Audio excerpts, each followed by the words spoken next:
Hi guys, good morning! Magandang tanghali, magandang hapon sa inyo. Saan man kayong sulok ng mundo nanonood sa aking YouTube channel, Mikti TV. Please consider naman po, paki-subscribe naman. So, 11:39 ang oras natin sa umaga guys. So, umaga pa rin yan. Malapit na. So, kumusta kayo dyan guys? Nakapagluto na ba kayo ng iyong mga pagkain na pananghalian?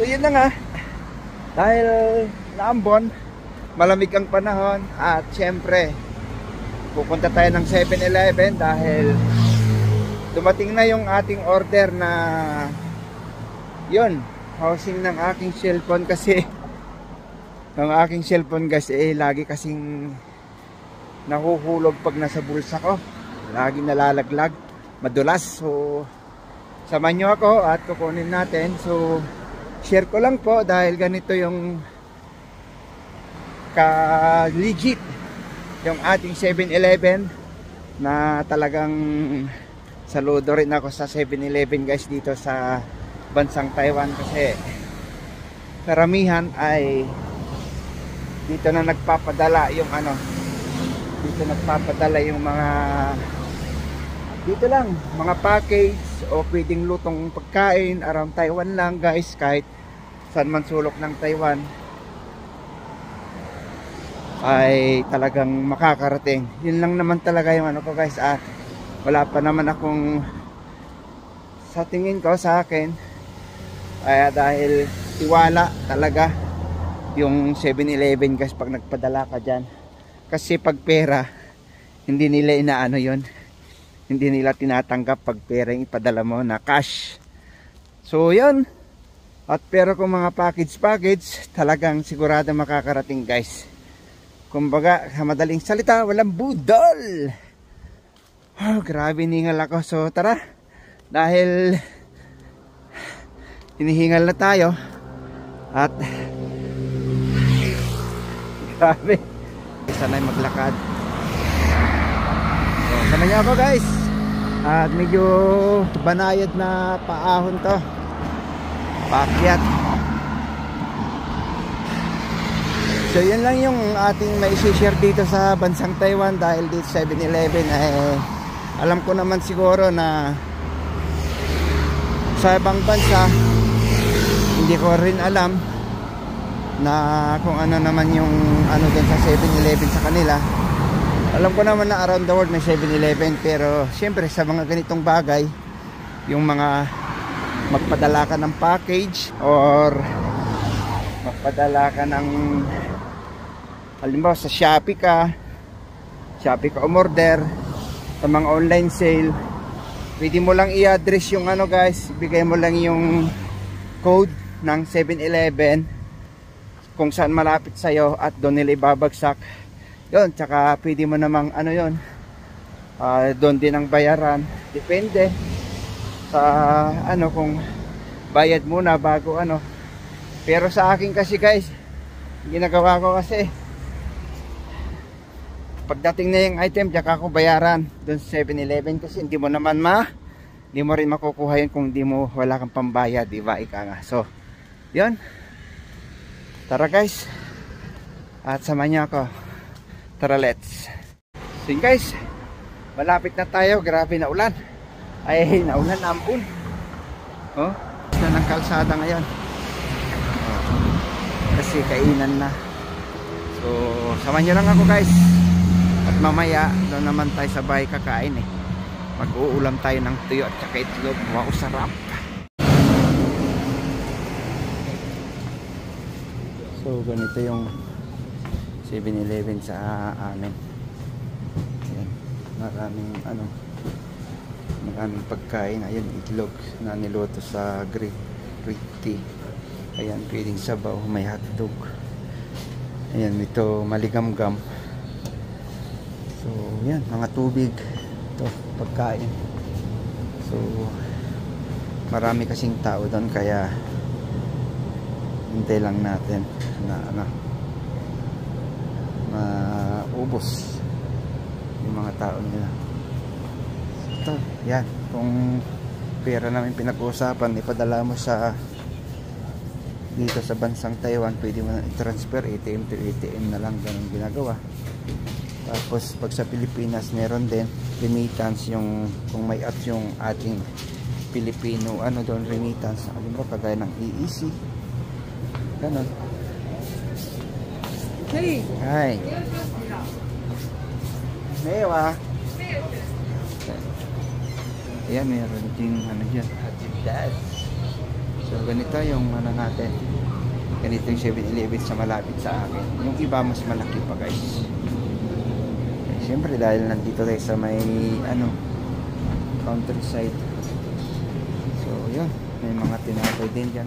May tinapay pa naman tayo doon. So yun lang pupunin na. So wait lang. At tayo lang tayo. So wait lang natin, guys. At pinapahanap pa natin kung meron. Yung 400 plus yata yun.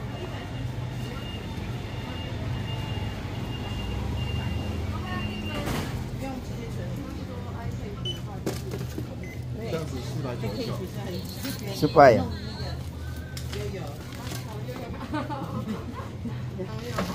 So bali 199. Kuha natin. So ito na, guys. Kuha natin. Ayan. So wait lang. Bili tayo ng kape. Umay na lang natin ano doon sa bahay kasi itong Huda na to, guys, Samsung kasi yung ano niya dito sa Taiwan. Ayan, Samsung yung hawak niya, tsaka kilala na ano dito na nagtitinda ng mga accessories dikit, at saka siyempre hindi lang accessories, meron din silang mga cellphone. So wait lang, guys, bili lang din kape. Yeah. 对，跟大杯热拿铁， latte， 咖啡 latte， 大杯的，大杯，一个18号 macchiato， 泰式焦糖拿铁，泰杯焦糖你要热的吗？焦糖拿铁要热的吗？对，热，这样110。so 110, guys. So yun na, wait lang natin at tignan natin kung ano itong binili natin.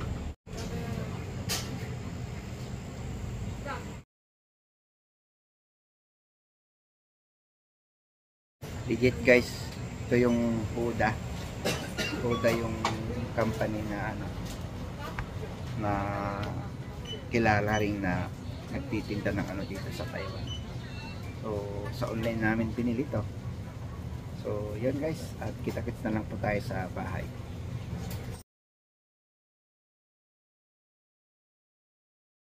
Guys, tignan niyo yung tsura ko, di ba? May nakaipit, may bitbit. So yun, guys, kita-kita na lang po tayo sa bahay kasi medyo mahirap maglakad. Guys, so andito na tayo sa bahay. So anin natin kung ano yung ano niya, to unboxing.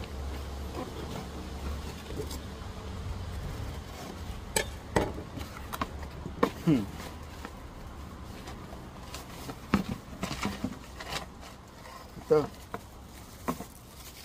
sana resibo na lang. So bali ano natin tong ano to, magagamit din natin tong box na to. So ayan, gagawin natin ito. Kaya pala, guys, isa yung binili ko, ba't dalawa?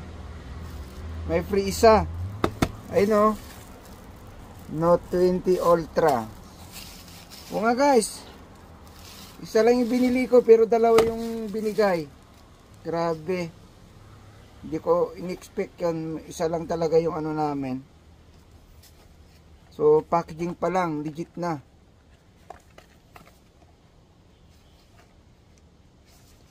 Oh, talagang nakasil.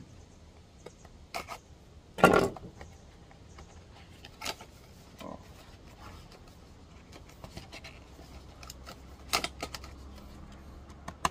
Legit guys. Oh. Ganyan yung ano niya. Oh. Ay, salamat. Dalawa. Medyo makapal siya. Ito maganda. Yung ano ko kasi sa akin ganito rin siya, kaso nga lang yung tawag nito lahat makintab, madulas. Grabe, di ba? Di ko in-expect na ganito. Oh. Eh, sabi ko parang ang bigat. So, yun. So, yun nga guys. Dito natin tatapusin itong vlog na to. Maraming salamat sa pagtambay nyo ulit. At meron na, dumating na yung aking ano.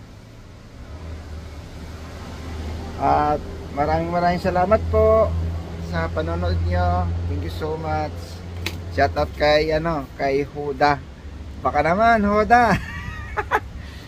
So yun guys, thank you so much. Shout out sa aking asawa Cherchen Taiwan Warrior. And sa mga sampay ko, kay ate Babaeng Jedi dyan sa Lazar Oriero. God bless. Bye guys. Stay humble. Peace out.